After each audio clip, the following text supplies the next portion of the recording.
नाग लोगों ने इस देश में साम्राज्य स्थापित किया था।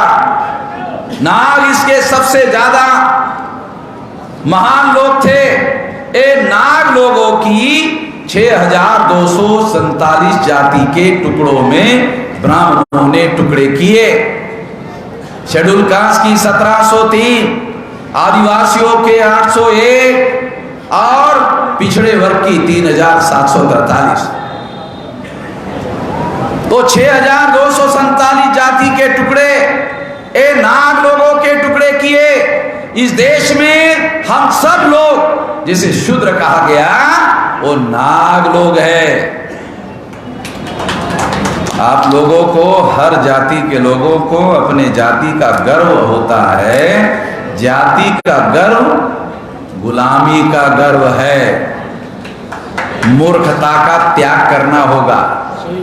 क्या कोई ये बात बता सकता है कि हमारे बाप ने, दादा ने, परदादा ने, लकड़दादा ने जातियां निर्माण की? कोई नहीं बता सकता। बल्कि जो दस्तावेज उपलब्ध है उसके अनुसार ब्राह्मणों ने जातियां बनाई। ब्राह्मणों के धर्मशास्त्रों में इसके दस्तावेजी प्रमाण है। यदि आप मनुस्मृति पढ़ लो तो जातियां कैसे निर्माण हुई उसके सबूत आपको मिले। और ये जातियां निर्माण करने वाला ग्रंथ ब्राह्मणों के द्वारा निर्माण किया गया और ब्राह्मणों ने जातियां निर्माण की। सम्राट बृहदत्त मौर्य की हत्या करने के बाद मनुस्मृति का निर्माण हुआ। कितने लोगों को पता है हमारे? मैं ये नहीं पूछ रहा हूं कि अनपढ़ लोगों को कितने लोगों को पता है, नहीं, ये नहीं कह रहा हूं। हमारे पढ़े लिखे लोगों को कितने लोगों को पता है?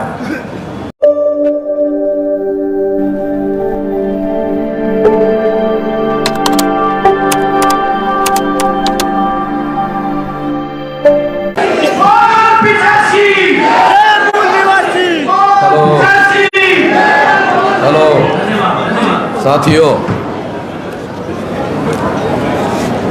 आज 11 अप्रैल 2023 चबूतरा 24वीं मुहिम रोहतक। इस तारीख को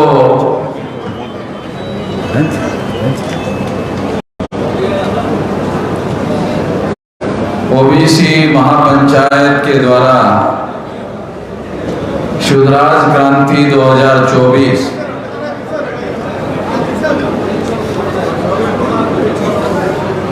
सम्राट अशोका की जयंती का भी आप लोगों ने यहाँ पंपलेट में उल्लेख किया हुआ है। साथियों, हरियाणा में हम लोग वर्षों से संगठन शक्ति निर्माण करने का कार्य कर रहे हैं।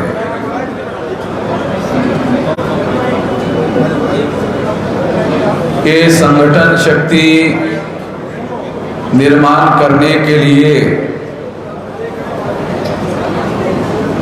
सारे देश भर में आज 31 स्टेट में 31 राज्यों में ये संगठन का जाल फैला हुआ है और सारे देश भर में 714 जिले हैं। आप लोगों को मालूम नहीं होगा मगर आपके हरियाणा में केवल 23 है, मगर सारे देश भर में 714 है। ये 714 में से 674 जिलों में हम लोगों का देशव्यापी संगठन है और आप लोग सुनकर हैरान हो जाओगे। 6500 तहसीलें हैं 4000 तहसीलों से ज्यादा संगठन की शाखाएं कार्यरत है सारे देश भर में, और 22,000 से ज्यादा ब्लॉक और 1.5 लाख से ज्यादा गांवों में संगठन की शाखाएं कार्यरत है। इतना बड़ा, इतना विशाल संगठन है। एक इतना बड़ा विशाल संगठन है तो आरएसएस का हेडक्वार्टर ताला लगाकर भागना पड़ा।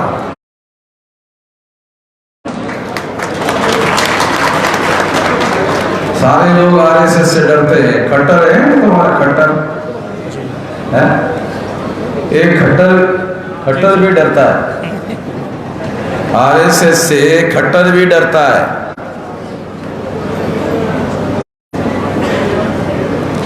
तो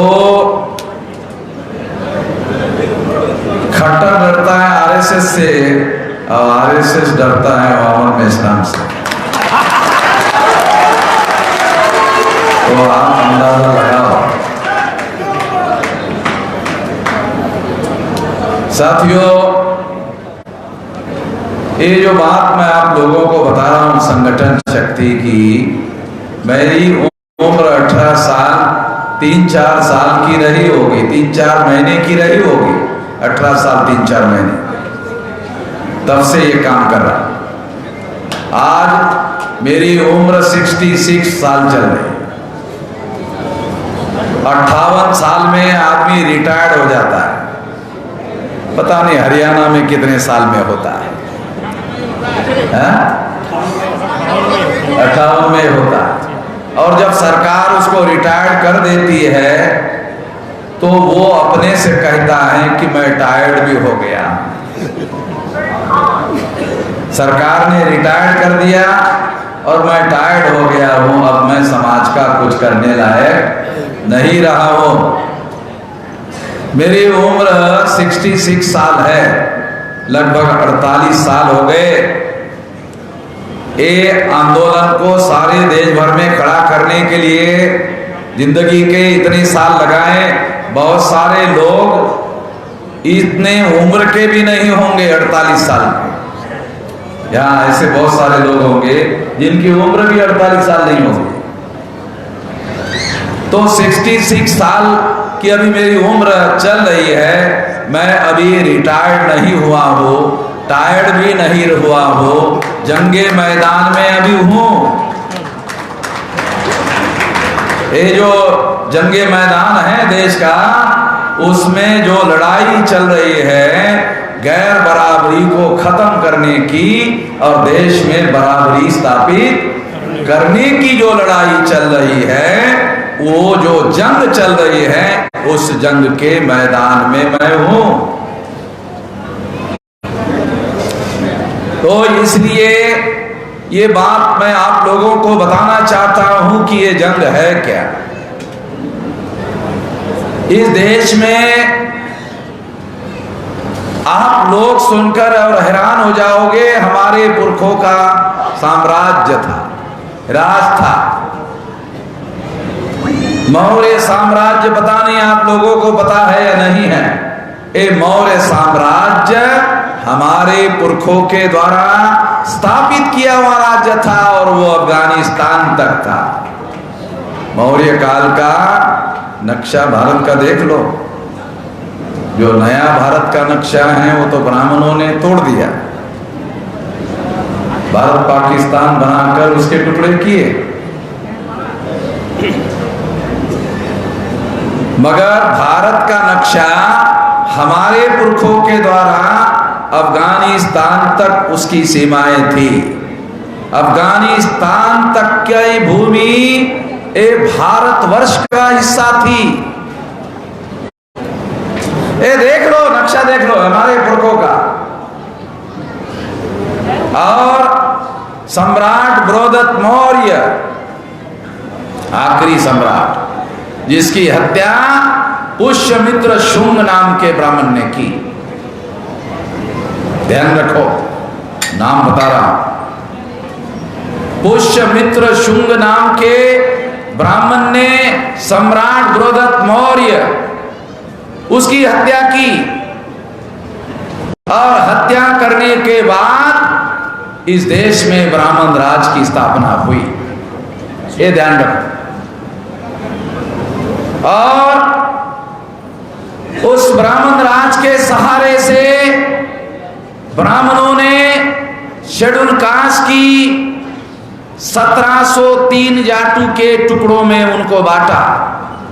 जो आपके हरियाणा में शेड्यूल कास्ट है, वो सारे देश भर में 1703 टुकड़े हैं शेड्यूल कास्ट के, जिनको ब्राह्मण धर्म शास्त्रों के अनुसार अछूत कहा जाता है। जो अछूत है वो शूद्र नहीं है, ये ध्यान रखो। शूद्रों से भी नीचे जो लोग हैं वो अछूत है। शूद्रों से नीचे 3 सामाजिक समूह है। एक शेड्यूल कास्ट है अछूत, दूसरा है शेड्यूल ट्राइब, वो भी शूद्रा से नीचे है, और तीसरा है नॉमिडिक ट्राइब। ये 3 बड़े सामाजिक समूह ओबीसी शूद्रा के नीचे है, जिनकी संख्या देश में 35% से कम नहीं है।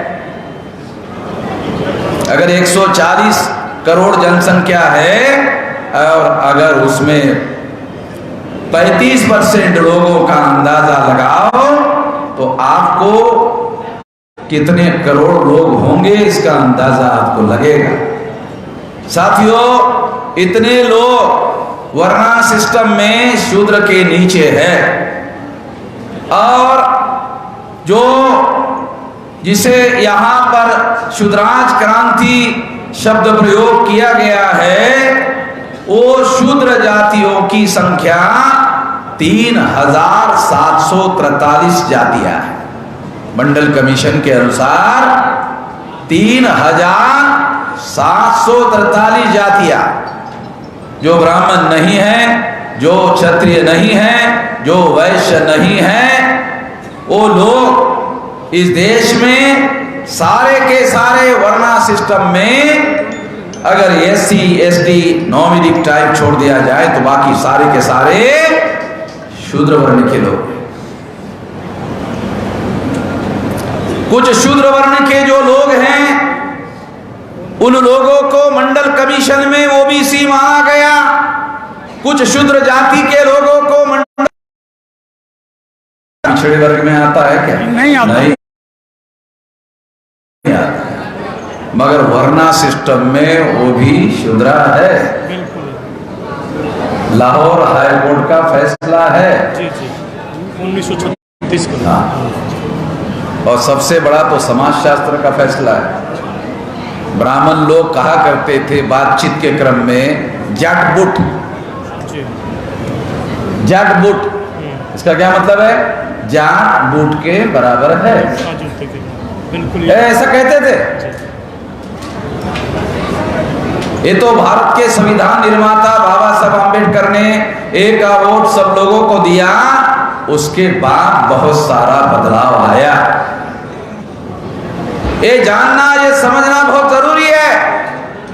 इसके लिए पहले तो मैं आप लोगों को ये जानकारी दे रहा हूं कि जो वर्णा सिस्टम में जो शूद्र वर्ण के लोग हैं, ये त्रैवर्णिक लोगों की सेवा करने के लिए बनाया गया वर्ण है। मगर अभी जो दूसरा वर्ण है, क्षत्रिय वर्ण है, और क्षत्रिय वर्ण के लोग यहाँ स्टेज पर आए थे, ये उन्होंने मुझे पगड़ी पहनाई राजस्थान से आके। अभी आपने देखा, ये क्षत्रिय वर्ण के लोग राजस्थान से आए थे, ये उन्होंने पगड़ी पहना है। क्यों है मालूम? भारत में जब ब्राह्मण नहीं आए थे, विदेश में थे, विदेश से जब भारत में आए तो यहाँ जो प्रजा थी वो प्रजा नाग लोग थे, नाग लोग। ये नाग लोगों का साम्राज्य था। ये जो मौर्य साम्राज्य है, ये नाग नवल वियोगी का नाम सुना होगा, यह आपके इलाके का है। Naval Viyogi deputy director survey of India का, आर्कियोलॉजिकल सर्वे ऑफ इंडिया का नवल वियोगी, उसने लिखा Nagas the ancient ruler of India. ये जो मौर्य थे ये नाग लोग थे। नाग लोगों ने इस देश में साम्राज्य स्थापित किया था। नाग इसके सबसे ज्यादा महान लोग थे। ये नाग लोगों की 6247 जाति के टुकड़ों में ब्राह्मणों ने टुकड़े किए। शेड्यूल कास्ट की 1703, आदिवासियों के 801 और पिछड़े वर्ग की 3743। तो 6247 जाति के टुकड़े ए नाग लोगों के टुकड़े किए। इस देश में हम सब लोग जिसे शूद्र कहा गया वो नाग लोग है। आप लोगों को, हर जाति के लोगों को अपने जाति का गर्व होता है। जाति का गर्व गुलामी का गर्व है। मूर्खता का त्याग करना होगा। क्या कोई ये बात बता सकता है कि हमारे बाप ने, दादा ने, परदादा ने, लकड़दादा ने जातियां निर्माण की? कोई नहीं बता सकता। बल्कि जो दस्तावेज उपलब्ध है उसके अनुसार ब्राह्मणों ने जातियां बनाई। ब्राह्मणों के धर्मशास्त्रों में इसके दस्तावेजी प्रमाण है। यदि आप मनुस्मृति पढ़ लो तो जातियां कैसे निर्माण हुई उसके सबूत आपको मिलेंगे। और ये जातियां निर्माण करने वाला ग्रंथ ब्राह्मणों के द्वारा निर्माण किया गया और ब्राह्मणों ने जातियां निर्माण की। सम्राट बृहद्रथ मौर्य की हत्या करने के बाद मनुस्मृति का निर्माण हुआ। कितने लोगों को पता है हमारे? मैं ये नहीं पूछ रहा हूं कि अनपढ़ लोगों को कितने लोगों को पता है, नहीं, ये नहीं कह रहा। हमारे पढ़े लिखे लोगों को कितने लोगों को पता है? मैं तो पूछता ही नहीं हूं अनपढ़ लोगों को पता है, कह रहे हैं पढ़े लिखे लोगों को पता है क्या? पढ़े लिखे लोगों को पता नहीं। सम्राट बृहद्रथ मौर्य की हत्या करने के बाद मनुस्मृति लिखी गई। कितने लोगों को पता है रामायण लिखा गया? हमारी हत्या करने के बाद रामायण लिखा गया। कितने लोगों को पता है? 2-4 लोगों को पता है, वो भी मेरा सुनने के बाद पता है। ये जो हाथ खड़े करने वाले हैं ना, वो मेरे वीडियो देख कर थे, तो मुझे मालूम है। साथियों, सम्राट बृहद्रथ मौर्य की हत्या करने के बाद मनुस्मृति लिखी गई। सम्राट बृहद्रथ मौर्य की हत्या करने के बाद रामायण लिखी गई। आप लोग सुनकर हैरान हो जाओगे। बुद्ध के प्रवचन में, ध्यान रखो, बुद्ध के प्रवचन में जातक कथा का संदर्भ आता है। बुद्ध के प्रवचन में जातक कथा का संदर्भ आता है। उसमें एक जातक कथा है, दशरथ जातक कथा। उस दशरथ जातक कथा में बोधिसत्व राम है। वहां से पुष्यमित्र शुंग के द्वारा बृहद्रथ मौर्य की हत्या करने के बाद ब्राह्मणों ने दशरथ जातक की चोरी की और चोरी करके रामायण लिखा। अरे आप लोगों को क्या पता होगा, मैं ब्राह्मणों को चुनौती देता हूं, ब्राह्मण लोग मैं जो कह रहा हूं उसे गलत साबित कर दे। आपको क्या पता है? आप लोगों को क्या पता है? मैं तो उन पंडितों को जो दावा करते हैं कि वो पंडित है, जिनको कोई समझ ही नहीं है, उनको चुनौती देने का क्या मतलब है? पंडित बोलते ना अपने आप को, बहुत अकल है, बोलते ना वो लोग।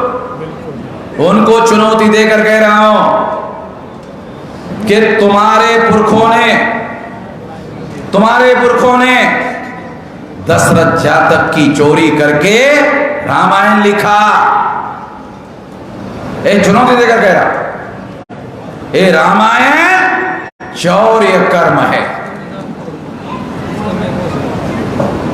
किसी की औकात है और किसी को लगता है कि मैंने गलत बोला तो मेरे साथ बहस करने के लिए आए, और मैं अपने लोगों को बहस करने के लिए चुनौती नहीं दे रहा हूं, ब्राह्मणों को दे रहा हूं, वो आ जाए। पहली बात आपको बोल रहा हूं, ठीक है। एक जातक कथा, दशरथ जातक कथा की चोरी करके सम्राट द्रौपद मौर्य की हत्या करने के बाद, पुष्यमित्र शुंग नाम के ब्राह्मण के द्वारा हत्या करने के बाद रामायण लिखी गई। दशरथ जातक की चोरी करके रामायण लिखी गई। हो गया। रामायण छोटी है, महाभारत बड़ा है। रामायण छोटी है, महाभारत बड़ा है। तो ब्राह्मणों ने 31 जातकों की चोरी करके महाभारत लिखा। 31 जातकों की चोरी करके महाभारत लिखा। महाचोरी, ये महाभारत नहीं है, ये महाचोरी है। और ये चोरी छोटे मोटे चोरों ने नहीं की, बड़े बड़े चोरों ने की, जिनके नाम बड़े आदर सत्कार से आप लेते रहते हैं। हमारे लोग बड़े आदर सत्कार से लेते रहते हैं। उनके पिछवाड़े पे लात मारने के लिए लिखा उन लोगों ने, हमारे लोगों के। तो ये जो चोर कर्म उन्होंने लिखा, चोरी करके, ये धर्म ग्रंथ के नाम पर हमारे लोगों के मन मस्तिष्क में थोपा। ये ब्राह्मणवाद का प्रचार करने के लिए लिखे गए धर्म ग्रंथ है, ऐसा बाबा साहब आंबेडकर ने लिख के रखा हुआ है। बाबा साहब आंबेडकर ने ये लिख कर रखा। आज तक बाबा साहब आंबेडकर ने जो सवाल उठाए, किसी सवाल का ब्राह्मणों ने जवाब नहीं दिया। किसी सवाल का ब्राह्मण जवाब नहीं दे पाए।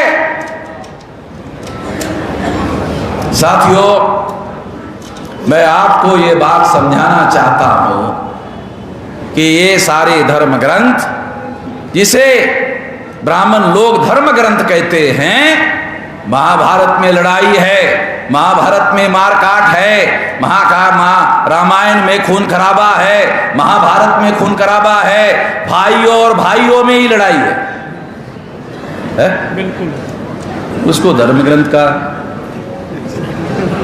एक भाई दूसरे भाई को मार दिया है। अब हरियाणा की भाषा में बोला जाए, एक भाई दूसरे भाई को मार दिया है ना, हरियाणा की भाषा। तो वो धर्म ग्रंथ बनाकर आपके दिमाग पर थोपा, और ये थोपने के पीछे जो बुद्ध के द्वारा जो विचारधारा उन्होंने प्रचार में लाई थी, उसे खत्म करने का षड्यंत्र था। बुद्ध का आंदोलन, बुद्ध की क्रांति, जिसे आप शूद्रा क्रांति कहते हो, अरे बुद्धा के बाद इस देश में शूद्रा क्रांति हुई। चंद्रगुप्त मौर्य और सम्राट अशोक मौर्य, इन लोगों ने जो क्रांति की, ये बुद्धा के विचार के वजह से क्रांति की। इसकी वजह से क्रांति हुई। और हमारे समाज में राजा नहीं सम्राट हो गए। कितने लोगों को पता है सम्राट का क्या मतलब है? कितने लोगों को पता है सम्राट का क्या मतलब है? हजारों राजाओं को मिलाकर एक सम्राट होता है। ये भी हमारे लोगों को पता है। तो सम्राट हमारे पुरखों के द्वारा, हमारी महापुरुषों की विचारधारा के द्वारा ये शूद्रा नाम की क्रांति हुई। और उसकी बदौलत एंशियन इंडिया में, प्राचीन भारत में यह क्रांति हुई जिसे आप शुद्राज क्रांति कहते हो। जिस विचारधारा के बदौलत यह क्रांति हुई, उस विचारधारा को खत्म करने के लिए रामायण और महाभारत लिखी गई, जिसे आप अपने सर पर महान पवित्र धर्म ग्रंथ समझकर सर पर रखते हो। अरे तुम्हारे सत्यानाश के लिए लिखा गया।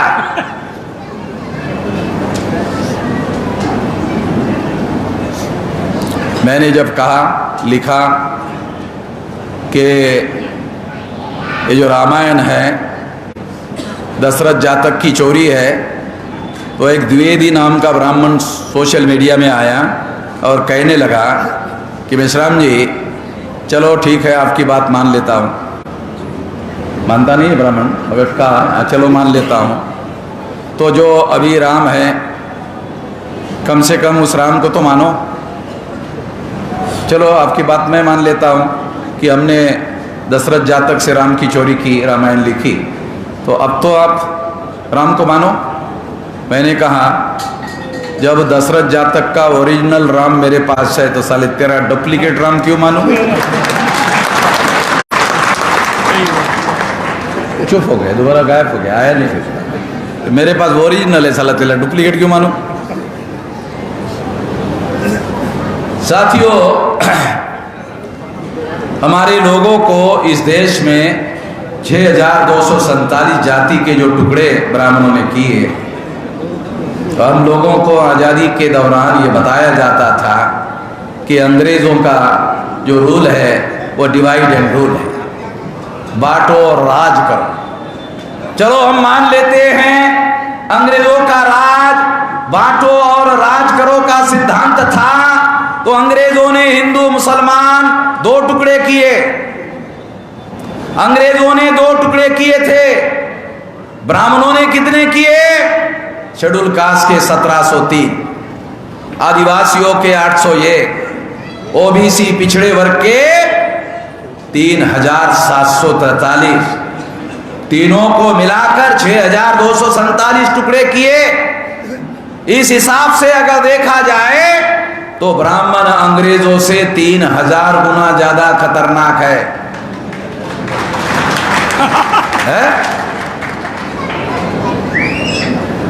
किसी ने मुझे कहा कि कोई हरियाणा का कोई एक ब्राह्मण था, उसने आपको आने के लिए मना किया था। मैं ब्राह्मणों पर ज़्यादातर दया करता हूँ, मैं उनके बातों को ज़्यादा महत्व नहीं देता, क्योंकि वो दया के पात्र लोग हैं, ज़्यादा संख्या में नहीं है, और इस देश के 85% लोगों के दया पर इस देश में वो निवास कररत है, और उनके जान को कोई अभी तक खतरा नहीं है। वो हमारी दया की वजह। अगर हमारे लोग दया करना छोड़ दे तो चटनी, हमारे लोग नाश्ते में चटनी करके खाते ना, 85% उतना भी हिस्सा नहीं आएगा।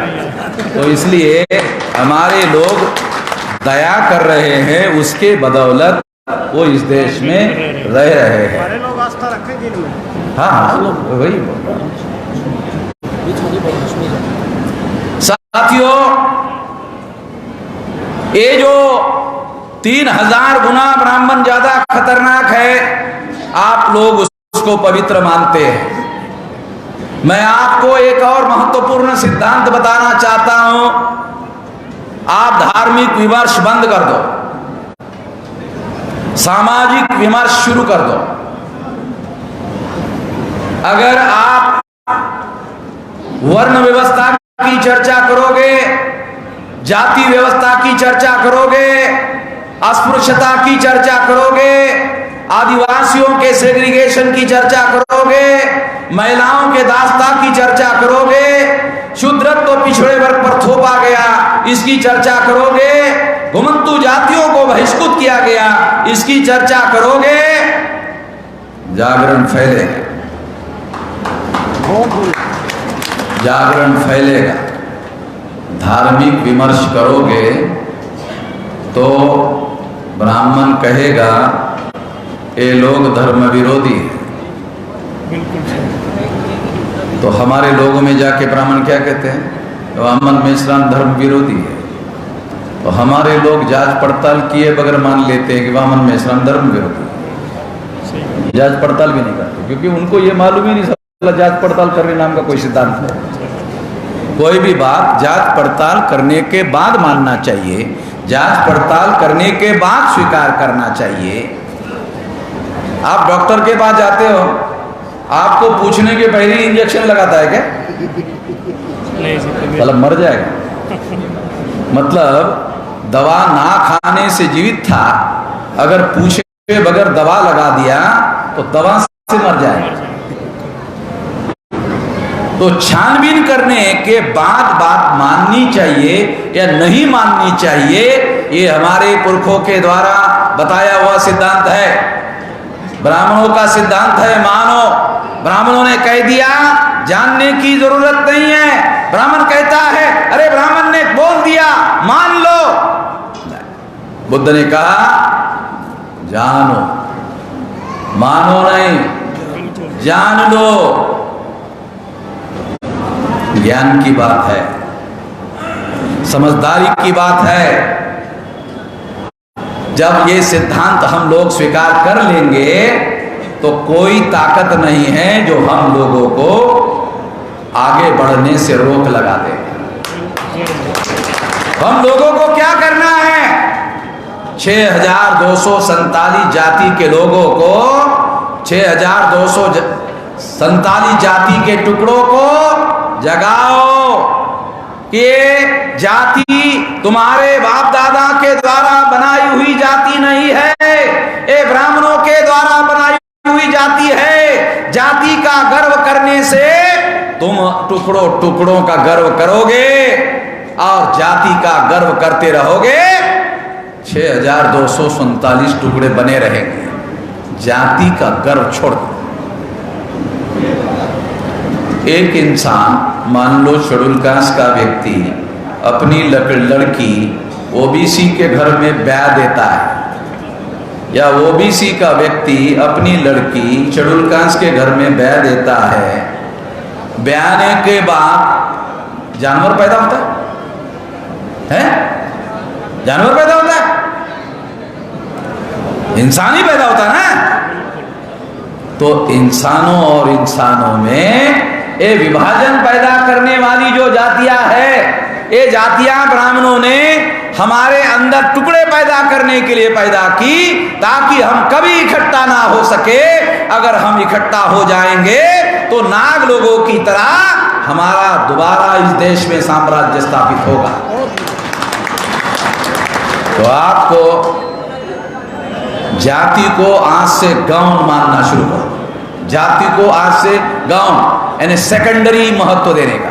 अपने आप को कहो कि हम मूल निवासी है, और मूल निवासियों में हमारा वंश है नाग लोग है, ए नाग लोग है, ए मार्शल लोग हैं, लड़ाकू लोग हैं।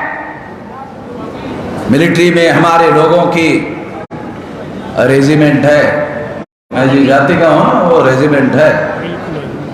भारत में हमारे रेजिमेंट ने अंग्रेजों को जीत हासिल करवाई। वर्ल्ड वार में भी मेरे जाति के लोग वर्ल्ड वार में भी वहां गए थे, वर्ल्ड वार में भी जीत हासिल करवाई।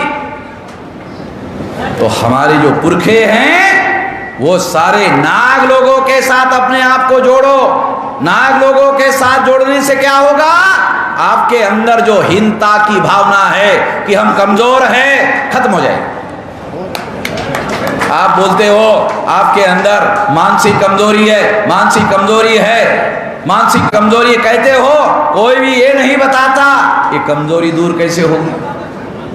कमजोरी दूर करने का तरीका अपने महापुरखों को, चंद्रगुप्त मौर्य को, नाग को अपना पुरखा घोषित करो। अरे नागों को अपना पुरखा घोषित करोगे, एक कमजोर मानसिकता खत्म हो जाएगी। तुम्हारे पुरखों ने मौर्य साम्राज्य स्थापित किया था, तो तुम छोटे लोग नहीं हो।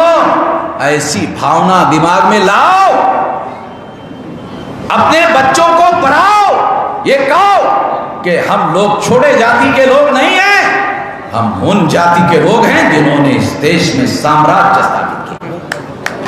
और कोई काल्पनिक बातें भी नहीं बोल रहा हूं, काल्पनिक बातें भी नहीं बोल रहा हूं, सारे डॉक्यूमेंट्री एविडेंस है, डॉक्यूमेंट्री एविडेंस के आधार पर बोल रहा हूं। और इसलिए अगर आप ऐसा करते हो तो निश्चित रूप से आपकी मानसिक कमजोरी खत्म हो जाएगी और आप आगे बढ़ सकते हो। कुछ लोगों ने कहा अरे साल में एक आध बार बड़ा कार्यक्रम आप लोग करते हो, फिर 2 साल गायब हो जाते हो, पता नहीं चलता। हरियाणा में दिसंबर 23 तक ऐसे 11 बड़े कार्यक्रम लेंगे। 11 तारीख को दूंगा। हमारे तमाम बामसेब के जो लोग हैं और जो बैकवर्ड क्लासेस के लोग जो छोटे छोटे संगठन चला रहे हैं, उन लोगों के साथ मिलकर हरियाणा में 23 जिले हैं, 2 जिलों को मिलाकर ऐसे बड़े कार्यक्रम करेंगे। सारे हरियाणा में 11 कार्यक्रम, 1 महीने में 1 कार्यक्रम, दिसंबर तक ऐसे हम 11-12 कार्यक्रम कर लेंगे और ये कार्यक्रम का सिलसिला जारी रहेगा। मैं हरियाणा प्रदेश के बामसेब के लोगों को, भारत मुक्ति मोर्चा के लोगों को, बहुजन क्रांति मोर्चा के लोगों को और जो तमाम बैकवर्ड क्लासेस के संगठन मिलजुल कर जो हम कर रहे हैं, मिलजुल कर करने की सोच बहुत बड़ी सोच है। इस देश का राजा अगर आप अपना बनाना चाहते हो, अगर अपना राजा बनाना चाहते हो तो मिलजुल कर कार्य करना होगा। पिछलग्गू रहना चाहते हो तो फिर अलग अलग करो। अगर आप पिछलग्गू बनकर ही रहना चाहते हो, पिछलग्गू बनकर रहने से, रहने का एक तरीका है, अलग अलग अलग अलग छोटी ढपली छोटा राग अपलापते रहो। आज जो सभी लोगों ने मिलकर किया, इतना बड़ा काम किया, हरियाणा के लोगों का मनोबल बढ़ा। ऐसा मनोबल बढ़ाने के लिए मैं हर महीने 1 तारीख आपको दूंगा। बामसेब के सारे प्रदेश के लोगों को वो काम करना है, भारत मुक्ति मोर्चा के, बहुजन क्रांति मोर्चा के और तमाम बैकवर्ड क्लासेस के लोग मिलकर अगर ऐसा करते हैं तो हर महीने इतना बड़ा कार्यक्रम कर सकते हैं। सारे देश, अभी मेरा उत्तर प्रदेश में परिवर्तन यात्रा चल रही है, आधा घंटा तो मुझे पैसा लेने के लिए लगता है, लाइन लगा कर लोग पैसा देते हैं। क्यों? मैं टाटा बिरला अंबानी से नहीं लेता, मैं टाटा बिरला अंबानी से नहीं लेता हूं, तो हमारे लोग मुझे लाइन लगाकर पैसा देते हैं, निधि देते हैं। यहां भी आपने देखा होगा। तो अगर आप अपने लोगों की ईमानदारी से लड़ाई लड़ते हो, पैसे की कोई कमी नहीं है। जो हमारे लोग हैं वो करोड़ों रुपए आपको आंदोलन चलाने के लिए देंगे, मुझे दे रहे हैं। मैं ईवीएम मशीन के संदर्भ में सारे देश भर में परिवर्तन यात्रा चला रहा हूं। अभी हमारे राजकुमार सैनी जी ने कहा कि हमारे लोग इकट्ठा हो जाते हैं मगर वोट हमको मिलते नहीं हैं। उसकी वजह ईवीएम है, उसकी वजह ईवीएम है। और सुप्रीम कोर्ट ने भी कहा ईवीएम मशीन के द्वारा फ्री फेयर एंड ट्रांसपेरेंट चुनाव नहीं हो सकता, फ्री यानी भ्रष्टाचार मुक्त नहीं हो सकता, फेयर यानी निष्पक्ष नहीं हो सकता, ट्रांसपेरेंट यानी पारदर्शी नहीं हो सकता।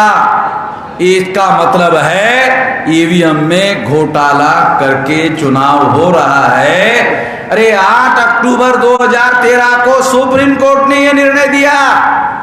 अखबार वालों ने यह खबर आप तक इसीलिए पहुंचने नहीं दी ताकि ये घोटाला उजागर ना हो। इसलिए सारे देश भर में ईवीएम के घोटाले के संबंध में सारे देश भर में जागरण अभियान चला रहा है और अक्टूबर, नवंबर, दिसंबर तक इस मुद्दे पर भारत बंद करेंगे। जब तक ईवीएम का बंदोबस्त नहीं होगा, आपकी 85-90% संख्या बैलेट पेपर में दिखाई नहीं देगी। वो ईवीएम मशीन चुराते रहेंगे। तो ईवीएम मशीन का बंदोबस्त करना होगा। ईवीएम मशीन का बंदोबस्त करने के लिए भी पहले ईवीएम में घोटाला कैसे होता है वो समझना होगा। इसके सारे दस्तावेजी सबूत हमारे पास है। ईवीएम में घोटाले के सारे दस्तावेजी सबूत हमारे पास है। तो इतना बड़ा लगभग 365 दिन तक चलने वाला आंदोलन हम लोग चला रहे हैं ईवीएम के विरोध में। 21 फरवरी से लेकर 21 फरवरी 2024 तक 365 दिन का। तो इसलिए साथियों, मैं आप लोगों को ये अनुरोध करना चाहता हूं कि ये जो हरियाणा में शुद्धराज क्रांति के नाम पर आप लोगों ने लहर पैदा की, इस लहर को आगे बनाए रखने के लिए हर महीने हम लोग कम से कम सारे हरियाणा में 11 कार्यक्रम करेंगे और इस तरह से इस लहर को बनाए रखेंगे। इसके लिए मैं हर महीने 1 तारीख यहाँ आता रहूँगा। आप लोग इस बात को आगे बढ़ाते रहेंगे इस आशा और विश्वास के साथ। जब तक हम अपना राष्ट्रव्यापी आंदोलन निर्माण नहीं करते, तब तक हमारी ओबीसी की, जाति आधारित गिनती की या तमाम प्रकार की कोई भी समस्या मांगने से हल होने वाली नहीं है। हमें अपना आंदोलन खड़ा करना होगा। धन्यवाद।